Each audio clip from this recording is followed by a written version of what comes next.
Had another rough conversation with the voices in your head. They said that love has shut the door on you, and you'd be better off instead. Girl, don't you listen? Your time is gonna come.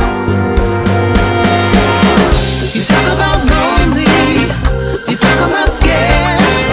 I think you're thinking that nobody cares. Well, you know it ain't over, but where to begin? You gotta play if you wanna win. Yeah. So when you gonna let somebody in? It's a classic situation where you don't know how to feel, so you go it alone. You turn off the phone when the struggle gets too real. Yeah. Girl, you better listen. It's time to make a change. You talk about lonely, you talk about scared.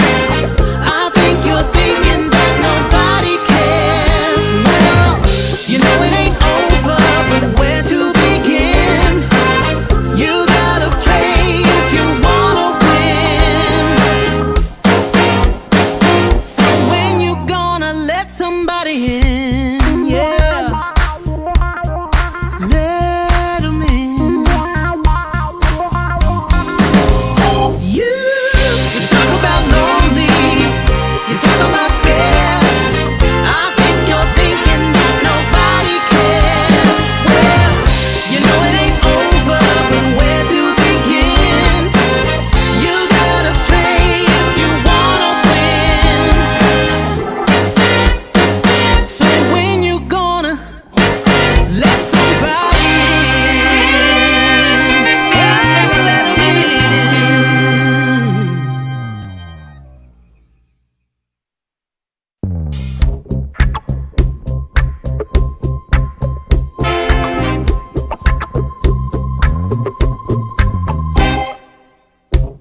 had another rough conversation with the voices in your head. They said that love has shut the door on you, and you'd be better off instead.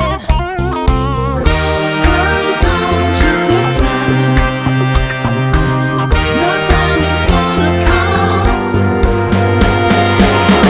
You talk about lonely, you talk about scared. I think you're thinking that nobody cares. Well, you know it ain't over, but where to begin?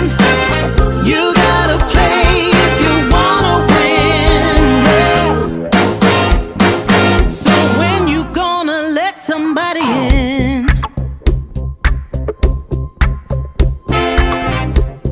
It's a classic situation where you don't know how to feel, so you go it alone. You turn off the phone when the struggle gets too real. Yeah. Girl, you better listen. It's time to make a change. You talk about lonely, you talk about scared. I think you're thinking that nobody cares. Well,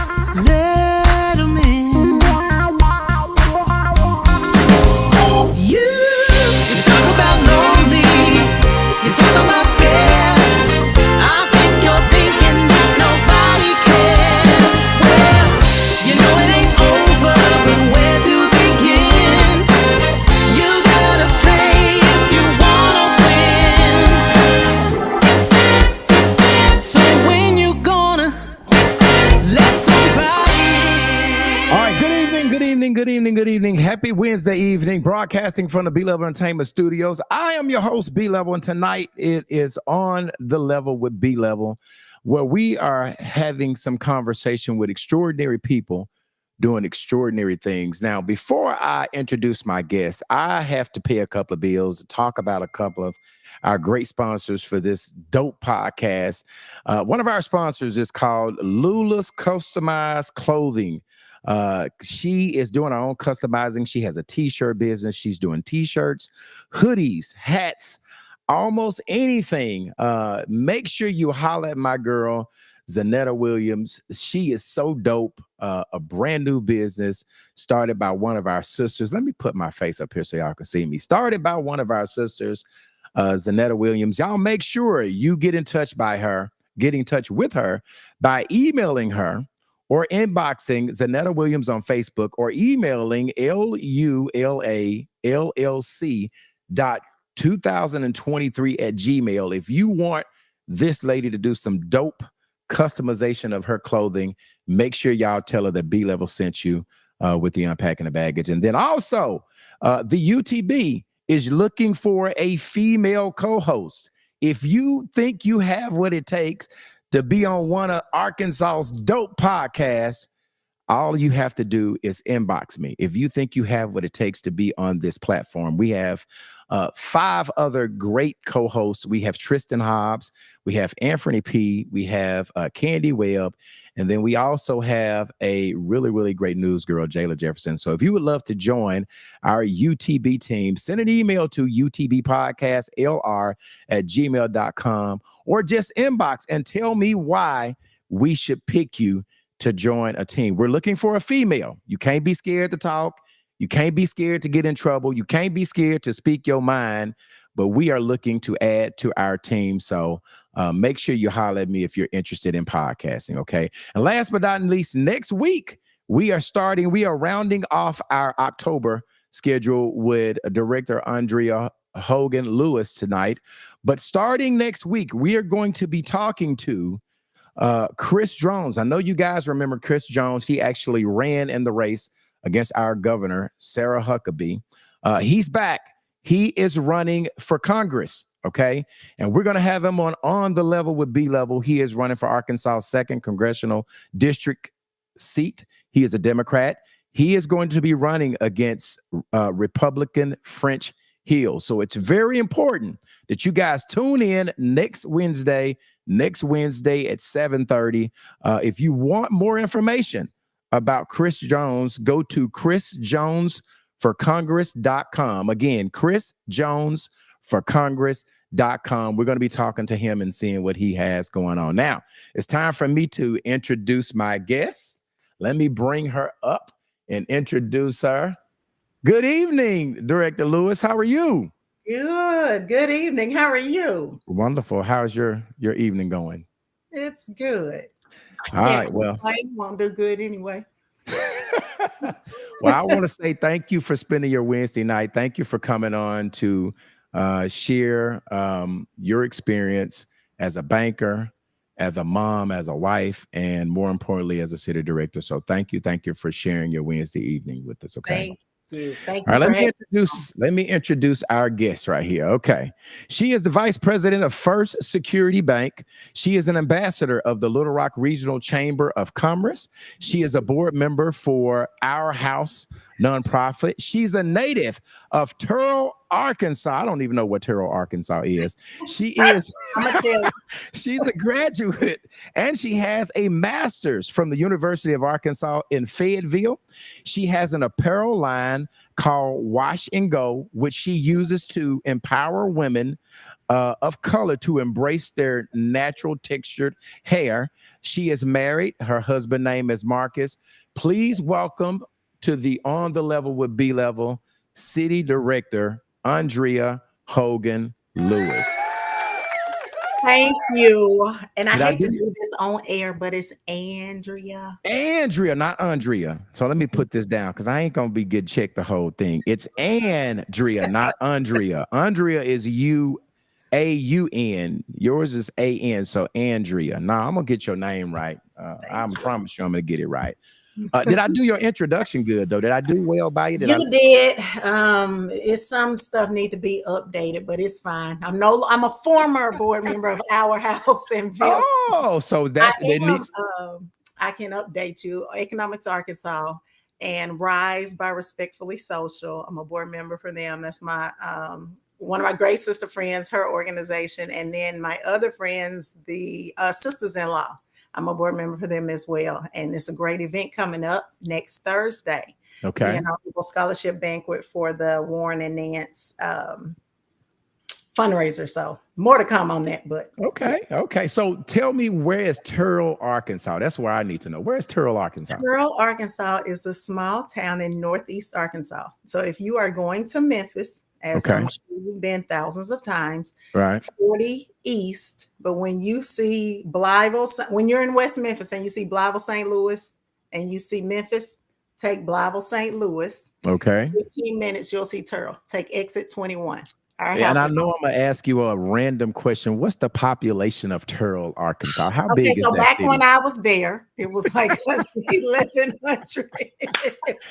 But now it is, I'm gonna say they might be 300 now. The schools consolidated and just people left. Okay. Well, listen, I need everybody that are on to now, please share my live and put shared in the comments. And when I get time, I will shout you out. My co-host, Tristan Hobb, is saying, hey, Andrea. He's saying that. And then somebody is saying, what up, good people, good folks. So I'll try to read some of the comments. Sometimes the comments get a little overwhelming. So, but if I have time and I see something that I need to, y'all, if you know something that you want me to ask Director Lewis, please put it in the chat. And if I have time at the end of our conversation, I'll make sure I get back to it. Okay. Let me do my opening statement and we'll have conversation. All right. Welcome back to the show, everyone. Tonight, we're having an important conversation about leadership, accountability, and the direction of our city's future. Joining me is Little Rock City Director Andrea Hogan Lewis, okay, a dedicated public servant who plays a vital role in shaping policies that impact the life of residents every single day. We'll be discussing the responsibilities that come with leadership at the city level, from public safety to budgeting to economic development, vision for the future, and the importance of representation and public trust. This conversation is about understanding how decisions are made, how leadership work behind the scene, and what it truly takes to move a city like Little Rock. So listen, my first question for you, Director Lewis, is I've given you the description or the bio of you on books, okay? But I always start off asking every person that comes on the podcast, who is Director Andrea? Did I say your name? Andrea. That's it. Andrea. You're not going to be correcting me the whole time. Andrea Hogan Lewis. Who is Andrea Hogan Lewis? Who is she? Ooh, well, we take it all the way back. It's Andrea Lachelle Hogan Lewis. Oh, okay. Come on now. Don't leave your middle name out. I am a servant leader. Okay. You've already stated I'm a mom, I'm a wife, I'm a sister. I actually have a twin brother. A lot of people don't know that. And I'm just a confidant. I just like to think that I am one. I like to say I'm a leader, a connector, a social butterfly at times. Right. Okay. So I'm just one who wants to be of assistance to all and just be a light anywhere I go. Okay. I know that your husband, you're married to Marcus. How many years have you guys been married? We just celebrated 10 years. Yes, big round of applause about it. And listen, I just think that I follow all of y'all on social media, and to me, y'all crew is just so dope. All of y'all crews, the Pendletons, and the Judge, Shara. I'm like, y'all whole friend group is really dope. Y'all are really dope. Big hands to your friend crew. Really. We are blessed, and I am definitely blessed to have them. So yeah. How many children do you have? Andrea? Three. We are a Three kids. blended family. So I birthed one. I birthed the Okay. first son, Hogan. And Okay. then we have two daughters, Sanaya and Zari. Okay. All right. Give us their ages. So Hogan is 13, will be Okay. 14. All Sanaya right. just turned 19. Okay. And Zari is 16. Okay. Will be 16 in November. Tell me a little bit about your mom and your dad, Andrea. So my parents, my dad is Alfred Hogan Sr., and he's an educator. Retired after, I think, 42, 43 years in Okay. education. So he started off as a basketball coach, science teacher, moved on to assistant principal, then principal, and he retired as superintendent. When Turl consolidated in, I guess, 2010-ish, maybe. I'm not sure. Don't quote me on the years. Okay. But he went on to Osceola School District, and that's where he retired from. So my mom, growing up, she worked at, it was APNL, which is now Okay. I remember that. I remember that. Yeah, Entergy. She has a business degree. Dad is in education. But anyway, she ended up getting into banking for a little bit after APNL. And then she retired as director of Trio Services from Mid-South Community College. They're a Okay. subsidiary of ASU in Okay. Jonesboro. So Okay. I grew up with two, I would say, very strong-willed, driven parents. I am a daddy's girl. I will put that Okay. out there. All I was right. raised to think I can be and do anything. Okay. So I think that's really what shaped me into being who I am today. Like there was Okay. nothing I could do that he didn't think was good. So I don't Okay. know. How many siblings do you have? A twin brother. So it's just two of you guys. Okay. Okay. Director Lewis, what is your favorite food? What do you enjoy eating? What if someone wanted to cook a meal for you or take you to dinner? What is your favorite food? I like everything. I must say, I'm a foodie for real. Okay. I love sushi. Okay. I love pizza, good wings, a good burger. Okay. You all over the place. You like I food. am. You all over the place. Seafood. I They love can't miss with seafood. you. Wherever they take you, you can find some on the I'm menu. gonna find something on the menu. Yes, Okay. Mexican food. See, I'm Okay. still talking about food. Okay. Okay. What Director Lewis, what are your hobbies? What do you enjoy doing when you're not doing city business, when you're not doing banking business? What do you enjoy doing in your pastime? Scrolling and shopping, uh, or hanging out with friends and family. Okay. What I Okay. like to do. All right. Yes. I asked your friend Judge Connors this, and I'm going to ask you the same thing.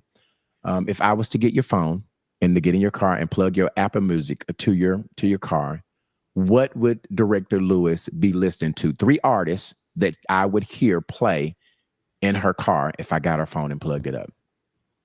This tells me a lot about you too. I'm telling you. I ask everybody this for a reason.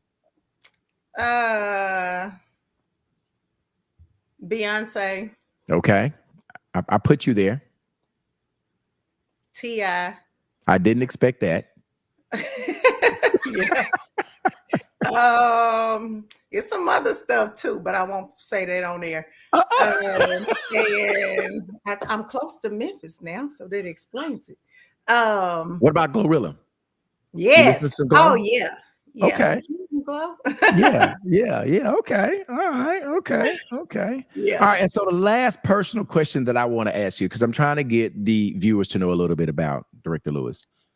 If you was not a banker, or if you wasn't in politics, what would be the job what would be your dream job if you wasn't a banker and not in politics? What else would you be doing? What would you go do? I'd probably be doing hair. I would probably be doing hair.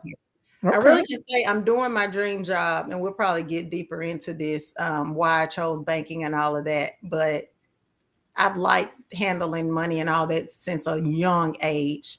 But off to the side, I have a hobby where I do hair. So if I was not doing my current Right. career, I would probably be doing here. Well, I mean, you just led it to my next question. Your full-time job is a banker. You are a vice president of a bank. So, first of all, I need you to explain why why the career choice of being in banking. But secondly, I would like to explain what does a vice president of a bank does. What is your main job duties Okay. at the Well, bank? with vice president, that's kind of like a promotion that goes on top of your actual duties. But I'm CRA officer of the bank, and that's Community Reinvestment Act. So I'm Okay. very active in identifying and helping the bank meet the credit and services needs for Okay. all people, and in addition, including all people, especially low to moderate income individuals. Okay. Um, what was the first question? What is well, I guess you kind of said that. Why did you choose banking? Why Why? did I choose? That's Yes. right. So I have always been fascinated with money. It's just something about it. Come on And now, Director Lewis. Me yeah, too. Me too. Come on with it. so I'll just take it back.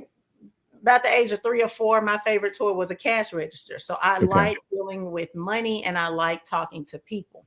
And I always knew, okay, well, when I become of age, a teenager, my first job would be at Kroger.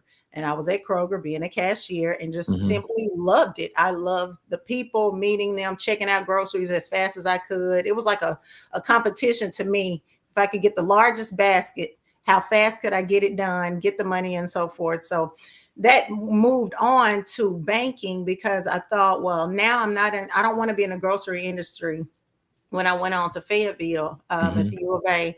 So what can I do where I'm still dealing with the public and handling money, but not, in retail or grocery? And I worked for a year at the Lady Razorback ticket office. So I was Okay. still able to handle money. But then the next 2 years while I was there, I decided to work at a bank. I thought, Mhm. okay, well, now what else can I do dealing with money and people?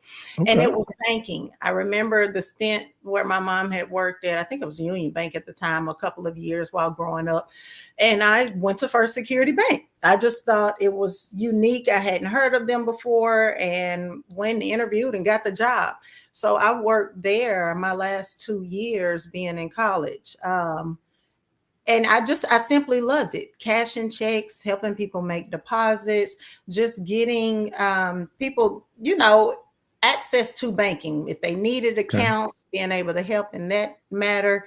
I simply loved it. And then I went on and got my degree in marketing and business administration. And I thought, well, what can I do where I'm no longer just handling transactions behind the teller line, but I want to do more, and that's increase the awareness of First Security Bank, and especially here in Little Rock. So when I left Fayetteville and came to Little Rock, First Security wasn't in Little Rock at the time, so I did some other things, and then when they came to Little Rock, I came back home. That's what I like to say.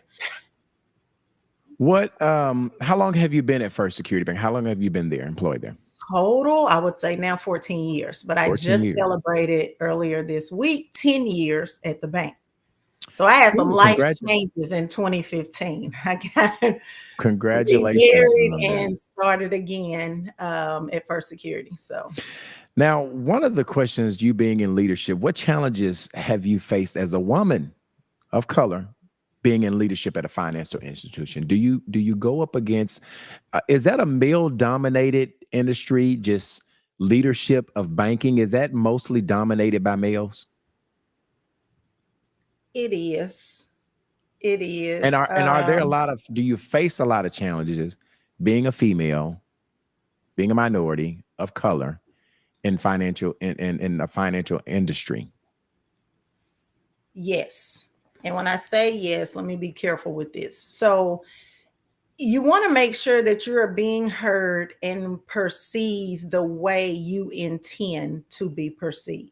Because Okay. there are times, just with our culture in general, Hmm. some things can be said and interpreted in a way that you are not intending for it to be. So it's like you always have to have this extra layer of, let me make sure Yes. I'm smiling when I speak. Let me make Yes. sure the tone is correct, different things like that. But Yes. ultimately, I think in today's time, more females are entering the leadership role. Yes. But in regards to minorities in banking, we're still few. It's few. And that's why I do find comfort in, different groups that we have formulated when it's our sisters in banking or bankers of Central Arkansas, just ways where minorities can come together and decompress and talk about the issues and the challenges that are going on that you may not always feel comfortable talking to your counterparts about. Yeah, and the reason why I ask you is being formerly married to a banker. She always said it was just much harder on females. How their metrics are done and the way they hit their metrics, it's a little bit harder. They're being pushed harder, greater hard. And so that's why I ask you that. The other reason is when I am looking forward to talking to people on this platform, it's always easy to find guys that are doing extraordinary things. But when I find a female that are doing extraordinary things, I think she's way more of a diamond in a rough. She's way more special because the females aren't respected as males. So when you find a female that's pushing that envelope and doing great things, it's always special to have conversation with them. And so I feel like because they're few and far, that it has to be a little harder, or there will be more. Yeah. You And understand? I do. And women are just spectacular people. Mm-hmm. But you have to own the space that you're in, per se, Mm-hmm. Mm-hmm. and just push forward. I mean, nothing comes easy. Nothing worth having is going to come easy. I will say that. But I can truly say I'm blessed to be where I am because the leadership that I have, they listen. Is it always easy? There are definitely challenges. It's not always easy, but you can't be afraid to speak up. And especially when you are speaking for more than yourself who's benefiting. I'll say that. So you Right. just have to continue to push forward and understand that you're there for a purpose and don't let all the extra noise clutter what it is, Block it what your out. vision is. Yeah. You Yeah, got I to block get it. out the noise. Now, I know that I hear you every so often on Broadway's Joe Morning Show doing home lending and first, First Steps Tuesday. security. Yeah. So, what's the one piece of advice that you would give someone who's looking to buy a home or start a business? What advice would you give? And I know you do a whole segment on the radio about first buying. What is it? What's the First name of the Steps show? Tuesday. Okay. And First on this Steps. segment, you actually talk to people about buying a home, correct? Yeah, we talk about home ownership, what it takes, the proper steps, how to identify if you are truly ready to purchase a home. We talk about just being financially literate, really understanding how money works and are you budgeting? Are you paying attention to your credit score? How to repair your credit, how to maintain a Mhm. good credit score, different things like that. When it comes to buying a home, I think the individual needs to just assess their situation and ask, why am I wanting to purchase? Am I ready? Because it's a big responsibility. There's nothing Mhm. wrong with renting, but you got to understand the difference. When you are ready to purchase a home, you're now earning equity. You are Mhm. putting money into your own property, but what comes with that is a huge responsibility. Mhm. So when the things break, you're not calling the landlord, you're the one responsible for handling those repairs. So it's just really making sure that you are ready for a responsibility like that, because when we help get you into a home, we want you to stay in that home. We Mhm. don't want you to get into a home because your best friend got a home. Now you want to jump up and buy a home. And then next month or 2 months down the road, you can't pay the mortgage. Now we got to have the house back. We don't Right. want that. So you got to really be ready to purchase it. But it's a beautiful thing because that's the number one step towards generational wealth. When you purchase a home, that is an asset that you can pass down for generations to come. So it is, if you are ready for it, we are there to help. And if you're not, we want to help you with budgeting and saving and making sure that's number one priority. Before you spend anything, when you get that check, make sure you put something over in savings. Right. Everything else will fall into play. Absolutely. Now, I know, Director Lewis, that you guys have something called school banks. Can you explain to the viewers what actually is school banks? So yes, we have the in-school banks. It's basically where we have mock banks within 5 schools now within the Little Rock School District, and one is included a middle school. So we have Stevens Okay. Elementary, Carver, Washington, J.A. Fair, which is K through 8. So we have an elementary and middle school there, Gibbs Elementary, and Chico Elementary. We just had their grand opening last month. But it is where we are in the schools allowing the students who participate with our Kids Club savings account through First Security Bank, they're able to make deposits into their account at school. So they are learning basic banking skills. They're learning how to write deposit tickets, give their schoolmates the receipt so they can take that home to their parents and show, I did deposit my money today that you sent me to school with. They are getting hands-on experience when it comes to cash handling, because nowadays kids don't get to play with money a lot like we did growing up. So Right. they're getting to count the coins. They're getting Right. to count the cash, the actual dollar bill, $5 bill, 10s and 20s. And they're getting to understand this cash is the foundation, because now everything is electronic. So we just like Right. to teach the basics to them so they can really understand why it's important to save money. And we're there once a month. Each school has a bank day once a month, because we believe if we do this every month, and that's a habit that they'll create and they'll do it for the rest of their life.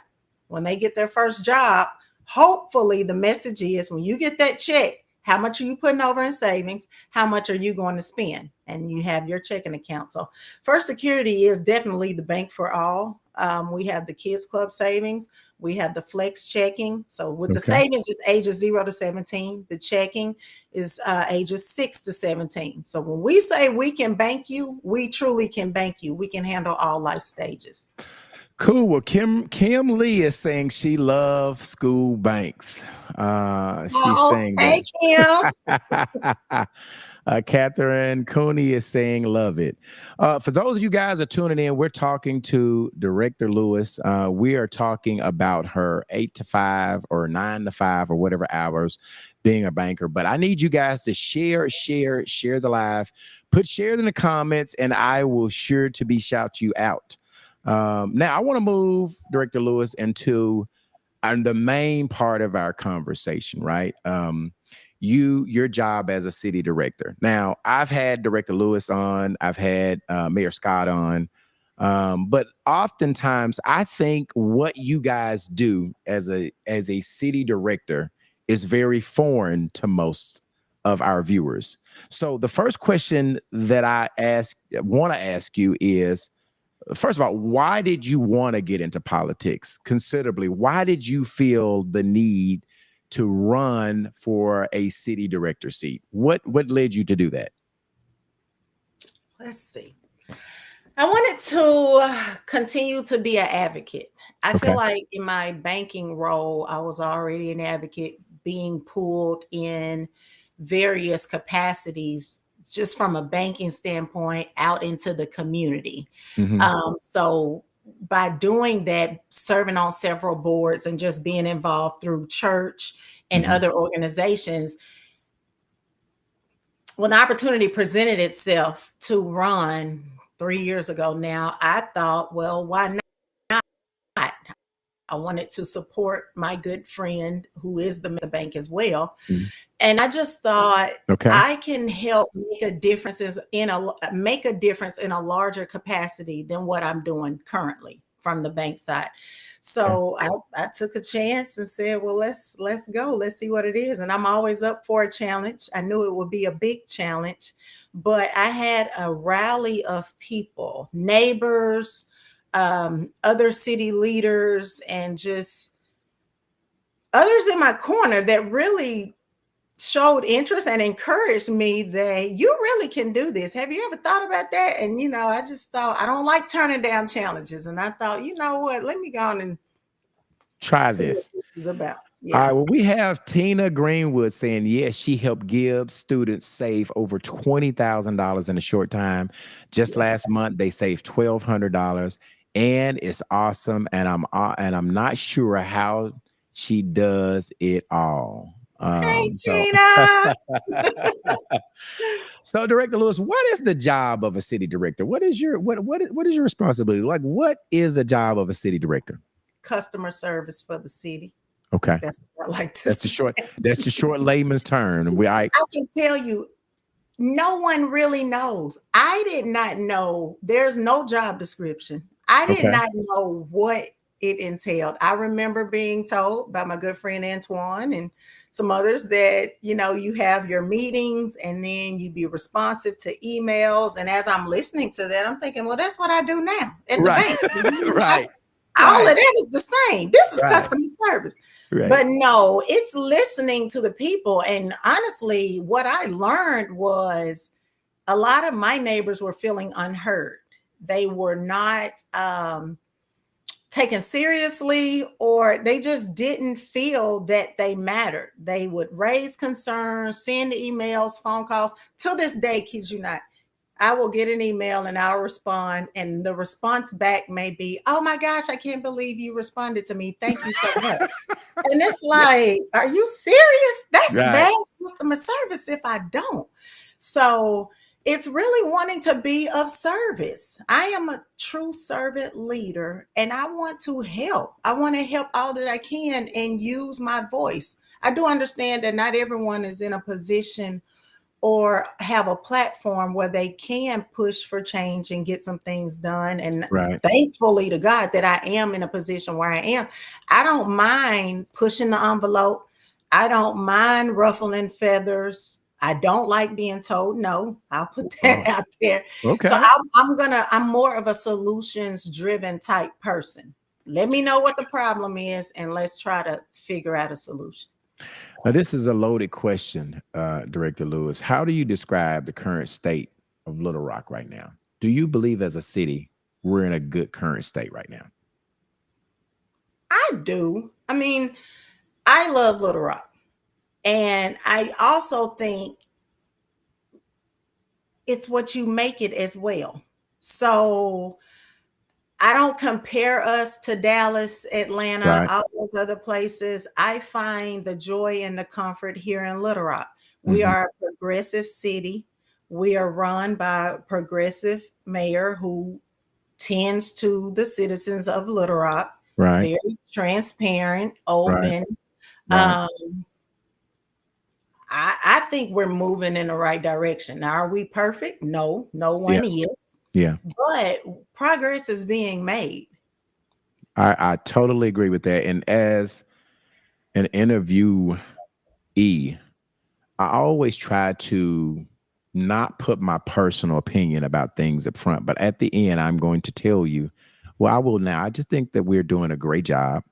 I believe that the scope of the city of Little Rock looks different since we have our current mayor.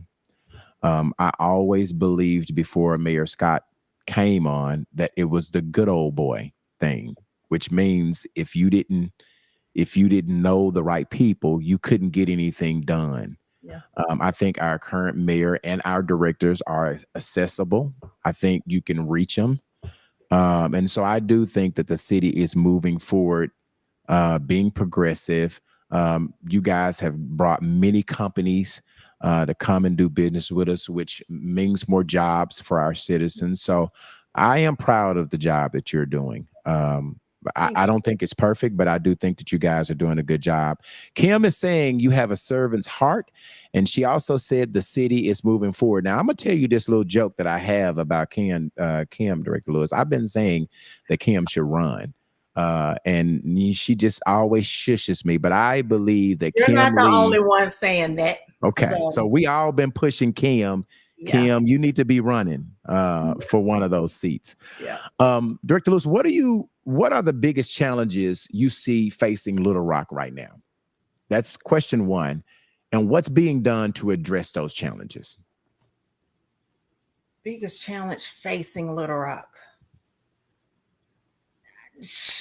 being inclusive and rallying together and not having all of these mini cities, these little pockets. If we all could truly, I like to say, I want Little Rock to be more conducive when it comes to being collaborative and Mm-hmm. not feeling like certain areas only stay and congregate with certain areas. If you get what I'm saying, like we go everywhere. There are Right. certain areas, like I'll go to Southwest, I'll go to Right. the Heights, I'll go to West Little Rock, and so forth. But then Right. we have some who would be in the Heights, never go to Southwest, have no reason to, and vice versa. So I just wish we could really come together and rally around where we're positively changing all of the city. And Okay. we are, you know, the ambition is there, the potential is there, Okay. but if everyone could have that same mindset that just because this is the older part of town doesn't mean it's less than a newer part of town. So, as one of my comments, Tina Greenwood is saying, great community leader. She shows up for her community when a child went missing in her ward and was out in the middle of the night looking for them. Wonderful servant leader. So, obviously, the people, your constituents, are really happy with your work. Um, I'm gonna ask you something very controversial right now. Yesterday, um, I noticed that one of the board members, I think it was Director Hines, had authored this resolution. And the resolution, for you guys who are not familiar with it, Director Richardson has had health issues for a long time. And he hasn't been able to attend any of the city board meetings. And so Director Hines was trying to do a resolution that the city board voted on to ask for his resignation. And Director Phillips spoke on something, and I want to play this clip that he spoke on. And it's rather long, but it's really good. I want to play it, and I want to come back and have a conversation with you about it. Okay, Okay. here we go.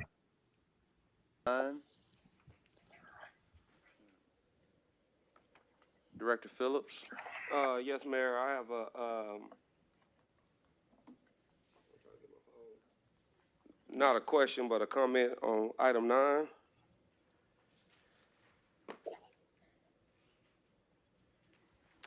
This is related to the resolution to request that Director Richardson resign as a member of the board.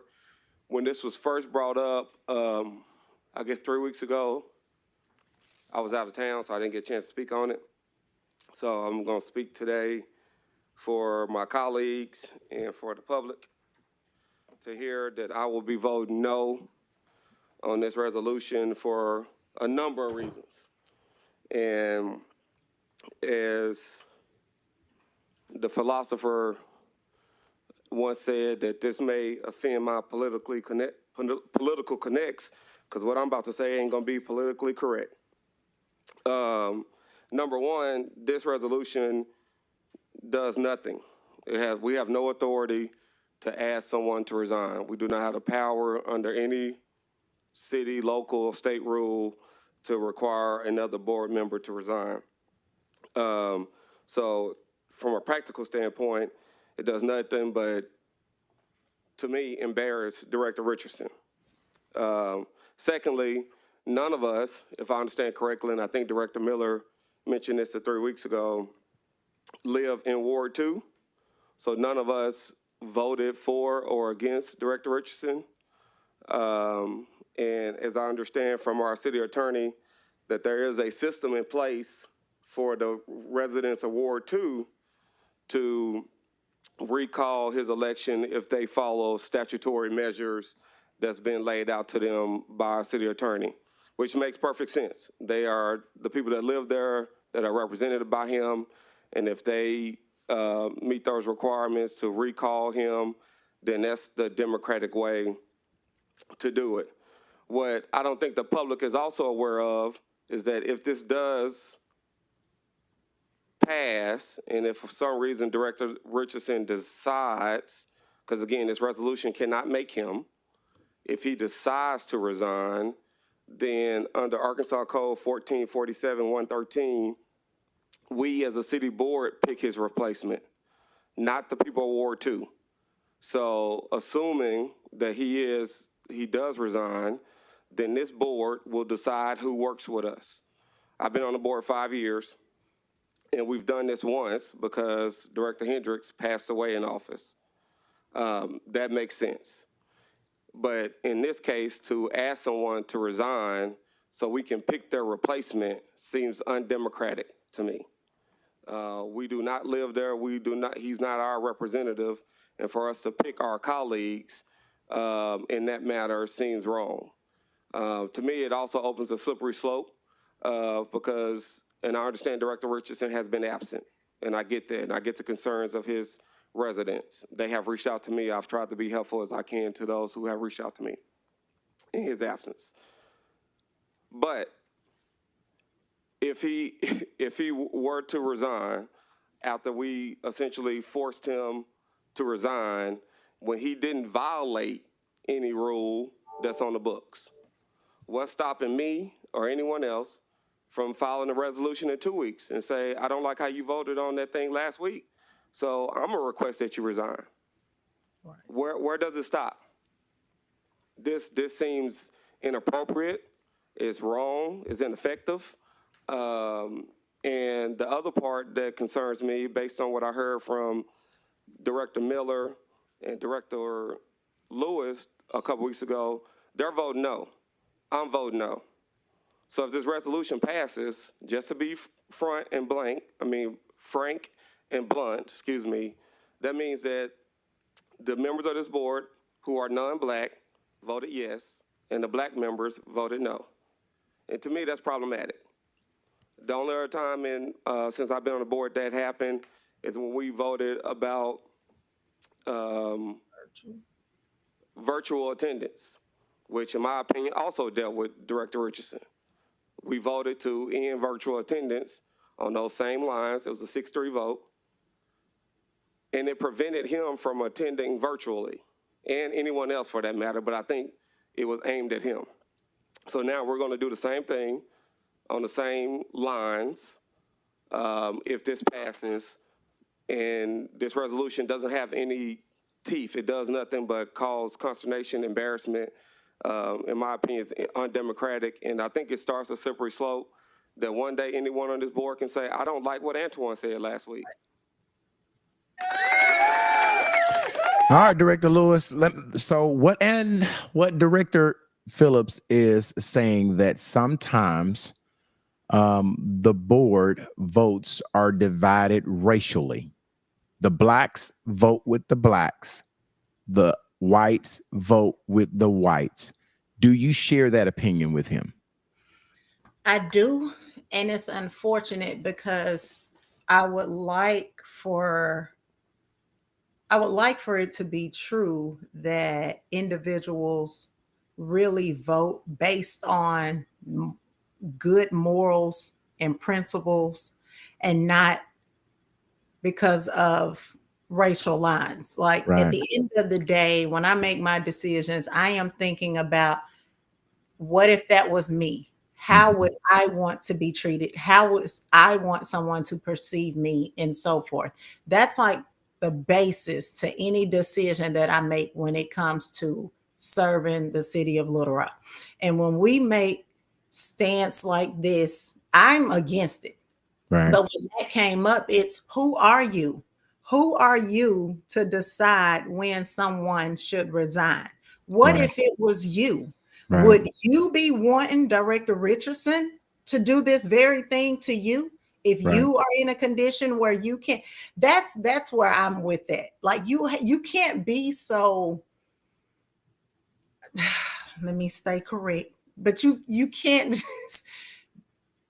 you can't be so above the law. I'll say that. And with the climate that we are in, it's giving more and more people the audacity to think that they can just do any and everything and democracy is out the window. And that's so not true. So my colleague and friend stated it perfectly. There are processes in place. Let Ward 2 residents do what they need to do. Right. If that is what they want to do, or we let this play out. We let the term play out, election comes again, and someone else will be in the seat. But that shouldn't happen where we're trying to vote to have him out. Yeah, so Kimberly Lee is saying they are. My question is, are they out to get Director Richardson? Are they out to, and I say they, because I didn't put a name on it, but are the white... He sponsored it, but it's multiple. Okay. Because if they vote yes, and Director Phillips is assuming that, what's the racial makeup of the directors? How many whites, how many blacks do we have on the board? 4 and 6.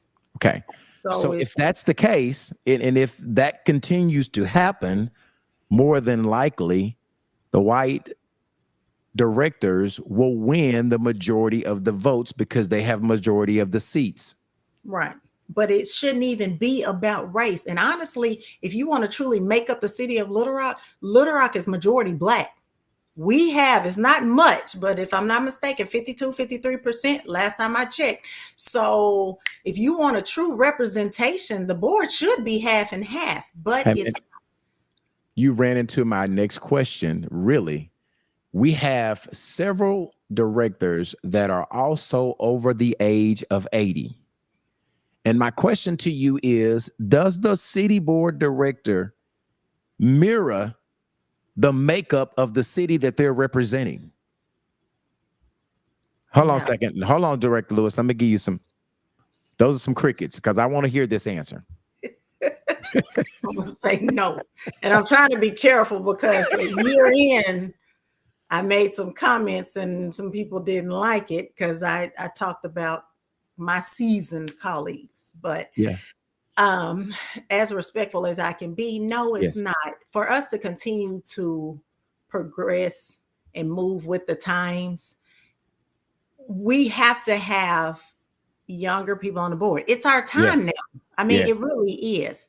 The whole virtual aspect, I remember getting upset about that because I'm a mom. I'm the only one on the board with young kids. Like I have a life outside of just sitting on the board. I have a full-time job and I'm active in my church. And there are these other things where we're from an era where we can multitask. We don't have to sit in a room for 3 hours at a time. We literally can go to a ball game, have earbuds in our ear, and attend a meeting. That is foreign to us. But some of my colleagues, that's foreign, that shouldn't be. But again, it's okay. Well, now let's retire. Let's let somebody else come in the reins and continue to move us forward. And virtually is the new way. You're going to church virtually. You're banking virtually. And everything. It's not a one and done. It's an and two. It's virtual and physical. You know what I'm saying? Or in person. It's not we only want virtual or we only want in person. It needs to be a hybrid. You need options because the typical person is not just a one-way street type person. Like you need flexibility. We have to have flexibility. Your husband is saying there's no job in this country that can terminate a person because of sickness or illness. Your husband is also saying vote for change. Kenny Chapman is saying yes, it's majority black, but that don't mean nothing. Kimberly is saying no, they don't. Kim also is saying it's time for change.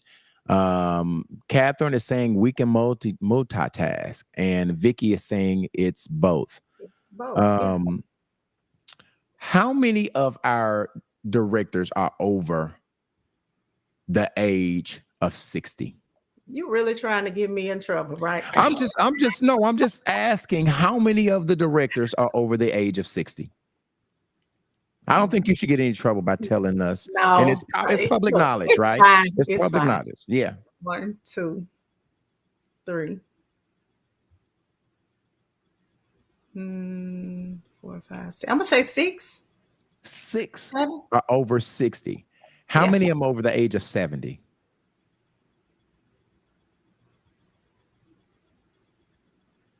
3. How many of 'em are over the age of 80? 1. Okay. Shouldn't even All be a right. 1. Okay. But Okay.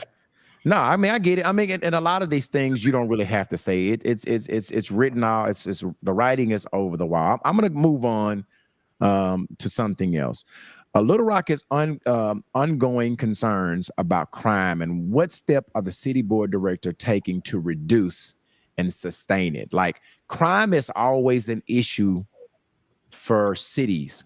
So yes. what is the board doing to try to get a hold of crime and help the LRPD, giving them tools to solve crimes?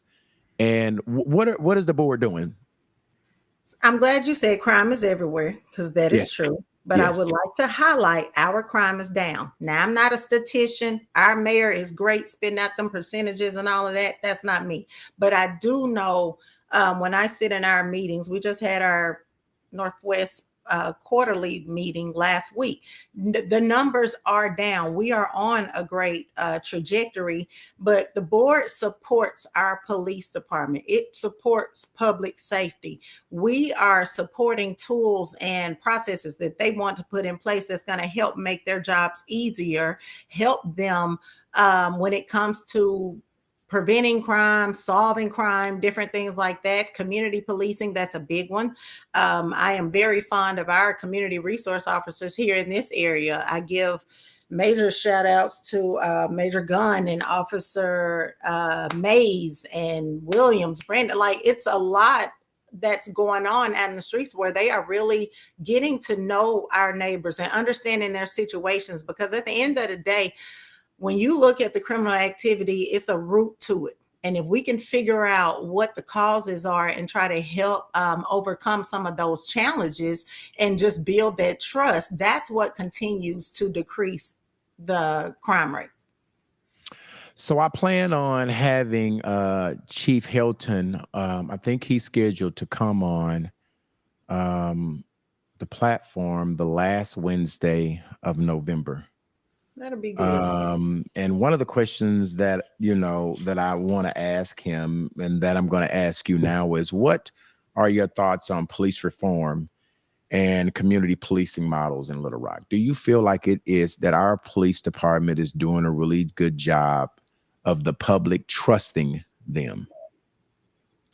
I will say yes. The city as a whole is a proponent for community policing, but are Mhm. there some bad apples? Yes, because I've been told and I've seen some things where we have some officers that are not treating people the way they want to be treated. And it all goes back to the golden rule. Like we have to act like that's our brother or that's our sister or our mom or our dad in every situation. We are there to de-escalate situations, not escalate or add to. But ultimately, I think we have a great force who is community driven and want to be there for our neighbors, for our citizens.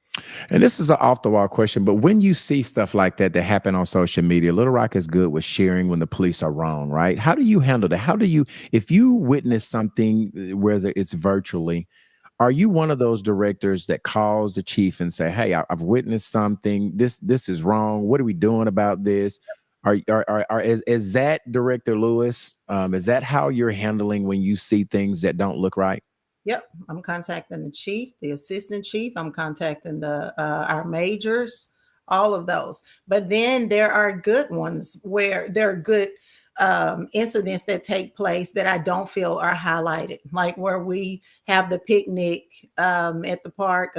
We had a picnic at the park a couple weeks ago, and we had our officers out there throwing the ball with some of the kids out on the playground. I took pictures of that because I felt like this needs to be highlighted. Let me Right, send this to his major so right, she can see, what's going on. He didn't even know I was taking the picture, but I right, just found that to be a joyful moment. So we have great interactions out there, more good than bad, I will say. right.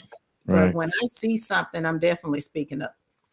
How does the board of directors plan to support small minority owned local businesses? What do you guys do to support them? To support them is we show support and encourage what their endeavors are. Like, I like seeing growth and businesses come into the area. The first thing they want to ask me is, this is what I'm thinking. I want it in your ward. How do you feel about this? Do you feel it's a positive, or do you have any drawbacks?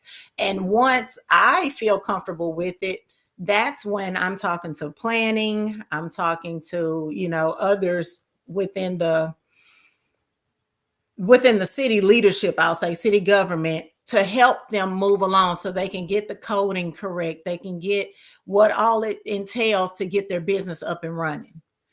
Well, we got Director Phillips is on here. He's actually doing my job. He said, happy to have Director Lewis as a colleague, and make sure you ask her about Ward 6 Day this weekend. So tell us about Ward 6 Day. I didn't even think about it. Thank you, brother. It's our third annual Ward 6 block party. It will be this Saturday at Canis Park. So we are coming together. We want small businesses. We want you to bring your families, churches, nonprofits. Just come hang out. If you're running for positions, I know there will be some political booths out there, but we got 3-on-3 basketball tournaments, just a whole lot of fun, a couple of performances, DJ booth, bounce houses, food trucks. Just want to come together and hang out as a ward. And it's a Ward 6 event, but it's for the city as a whole. This was just something that I felt needed, that the ward should own and have its event and carry on annually when I got elected. And thankfully, we're at year 3, and we just appreciate everyone who continues to support and volunteer year after year. But this is a great event. It would give people an opportunity to see the new improvements that have taken place at Canis Park, right there at the intersection of Mississippi and Canis, right. So just come out. It's a lot that goes on over there. They got pickleball courts, skateboard park, new playground equipment, and then the basketball courts have been redone, new lighting where it's underneath the interstate. So come out. It'll be 10 to 2 this Saturday. All right. Okay. Y'all got the information. Kim is saying this is a great interview. Thank you, Kim. Rodney Lloyd is saying, Brian, you're doing a good job. Thank you, Rodney.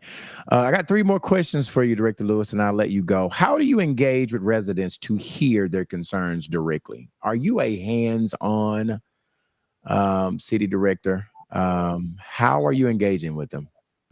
Yes. So I'm accessible. They can reach me by phone, text, email, our meetings. I attend neighborhood meetings regularly. They come to our board meetings. A lot of times when we're leaving, they'll grab you and want to talk a few minutes. Any way possible, I am there, because I understand that I didn't put myself in this seat. The people did. Right. So I want to be responsive and be of service as best way I can. But just everybody has what they feel is important, and everyone should have that right to be heard. So if I can do anything about it, I'm gonna make sure that I can. And I like to say, I may not have the answer, but I can connect you with the person who does, or department who does. We actually have a site visit coming up Friday, and that's just how I operate. I want to bring the heads to the table so we all can hear the issue, and then go back and figure out what it is that we can do to come up with a solution. So, all right, I got 2 more questions and then I'll end. What keeps you motivated to serve in city leadership despite criticism and challenges? Now, Director Lewis, I know that being in that seat, you oftentimes disappoint, you piss people off. How do you handle that? What's your motivation, right, to keep serving unbeknownst to pissing people off weekly? For the What's your one motivation drive? For the one I might upset, there will be for the one I might upset, there may be 5 who will be singing my praises, happy with the outcome that they receive. So you look at it as, I'm doing more good than bad, basically. Yes. Okay. Last question of the night. What message would you like to leave with people of Little Rock who feel unheard or frustrated with local government? Don't give up. Feel empowered to put your issues out there, whether you have to contact your city director or if you are contacting your church leader or a friend or a family member. Somebody knows somebody. Don't give up. Somebody knows somebody, but just make sure that you get the right person to get your issues heard. Good. Director Lewis, I always end every conversation that I have with giving the interviewee an opportunity to ask me a question. No question is off limits. I don't know what you're going to ask me. So what's your question for me? So for you, I want to just give you kudos for using your platform the way you are to, we go back to Wine and Wives. Yes, Talking yes, about yes, housewives yes, and all of that. yes. And just to see how far you've come today, where you are really making an impact, pushing the agendas and getting the information out where our community can be more informed and educated on city government and other important policies and topics that they need to be aware of. So with that being said, what is next? What can we, the citizens of Little Rock, expect from B-Level in the near future, I'd say? So, what's next and on your radar? it has not been a secret that in the near future, and I don't know how near this future is going to be, but I have desires of getting into politics. I have desire of holding one of those, being one of your colleagues one day. I even know the director that I'm going to run against, because I do agree with you, and I share your value when we say we've just got too many people that have been getting in the way. We need some young, and I'm not saying I'm no young puppy, but we just need some people, forward thinking, progressive people who can bring change to Little Rock. I am born and raised here. I've had opportunities to live in any city that I've wanted to. I am a Little Rock boy. I was born and raised. I just refuse to move anywhere else. So my short-term goals, and I don't know how short they are, but I'm gearing myself up to, at one point in time, to try to go and make a difference, because I think there is room for change, and a lot of times you can complain about it, or you can do something about it. And so my plan is, at some point in time, I got to move to Little Rock first. I live in North Little Rock, but my plan in the near future is to one day run. And I'll tell you this, it won't be your seat. I won't run against you. So you are safe, Director Well, thank you. You are safe. You are safe. That's good. I thank you for that.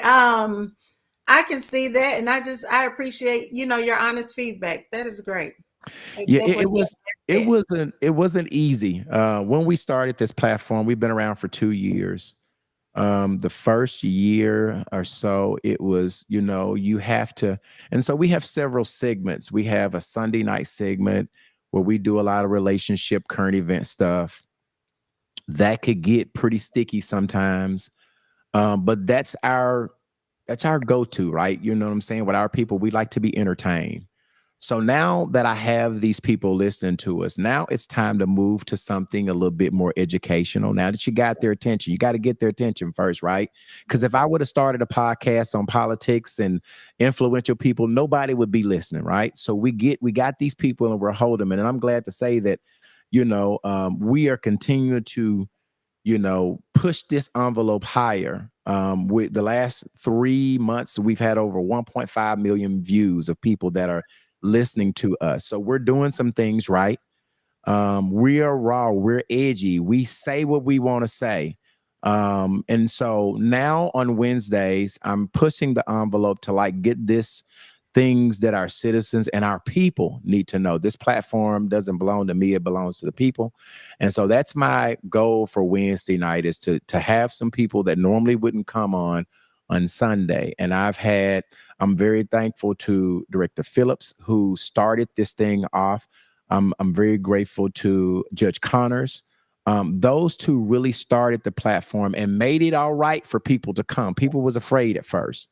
And Judge Connors was her, and Director Phillips was one of the first two that stepped out there and said, I'm going to do this. And so I'm forever grateful for those two, because they started.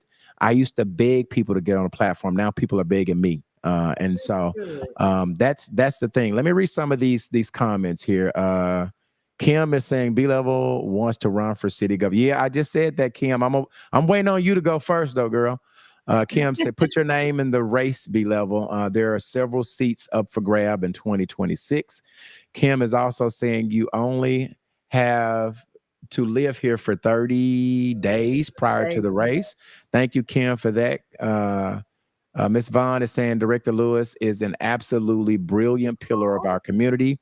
Cheers to you. Thank you for your beautiful heart for our people. And then Kim is also saying, love me some Judge Connor and Director Phillips. Director Lewis, did I miss out on anything? We talked about a lot today. Did I miss anything that I need to cover? We talked about Ward 6 Day. We talked about the banking industry. We talked about you personally. Did I miss anything that we need to talk about tonight? I don't think so.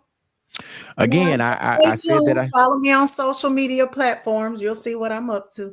Okay, and tell them your how can they follow you on social media? Give them your platform handles.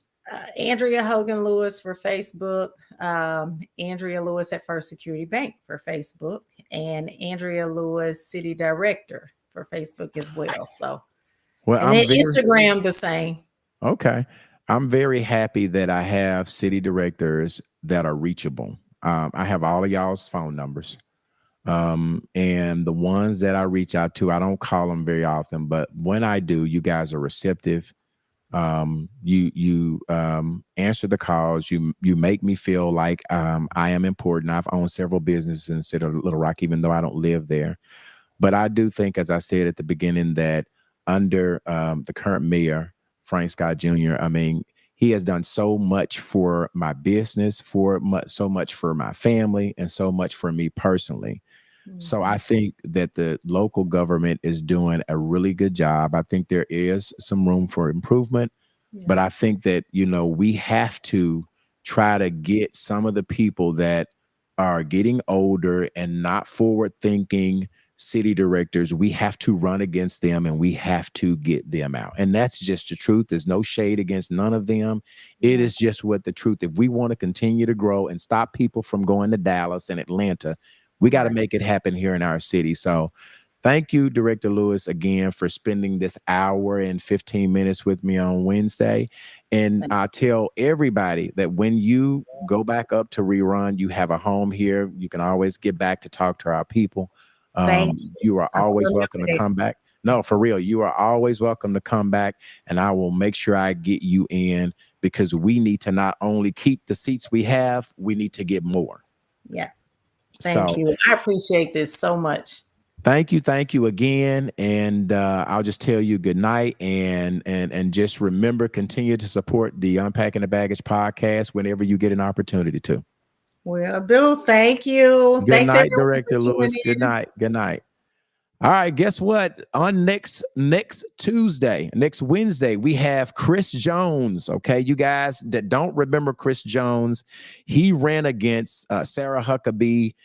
He is running for a Congress seat. Okay, he's going to be running for the Arkansas 2nd Congressional District. He's going to be running against French Hill. All right, and so next Wednesday at 7:30. we have Chris Jones is going to be on the level with B-Level. Before the month is out, we're going to have Chief Helton from the Little Rock Police Department. I think we have attorney Jimmy Morris that's coming in November. So we're doing some great things at UTB and on the level with B-Level. We're having conversation with extraordinary people doing extraordinary things. And so I look forward to, do not forget that we are looking for a female co-host, okay? We're looking for a female co-host. If you have what it takes to join the team, we have Tristan Hobbs on the team. We have Anthony P. We have Candy Webb, and we also have Jayla Jefferson, but we are looking to add to the team. UTB is looking for you, a female co-host. If you got what it takes, if you are strong in your belief, if you have some wisdom that you would like to be on a platform like this, inbox me at Brian Stewart, or also inbox me at UTB Podcast on Facebook, or send an email to utbpodcastlr@gmail.com. Let me read these last comments before I get out of here. Let's see. Have I said that one? Okay, I did read that. Kim is saying she deserves it all. Kim is also clapping. Kenny is saying awesome interview. Vicky is saying great job. Jacqueline Pendleton is saying love this, great work. Thank you, Miss Pendleton. Let's see. Kim is also saying great job, B-Level, next week. It's going to be great as well. Kim is VIP tonight. She's saying he should have been Arkansas's governor. I agree with that. I am not going to speak on the governor, because if I speak on her, then maybe she will never come on the platform. But I agree with that he should have been in that seat. Kenny is saying, and he really won. I don't know about that, Kenny. I don't know if he really won. And then Director Lewis is saying, thank all of you guys. All right, listen, don't forget Sunday at 7 o'clock, the Unpacking the Baggage podcast. It's the best damn podcast in the world. We come on every Sunday at 7. So just remember that. Until Sunday, we will see you same bat time, different bat channel, same bat time. I'll see you Sunday at 7 o'clock. Good night, y'all. Had another rough conversation with the voices in your head.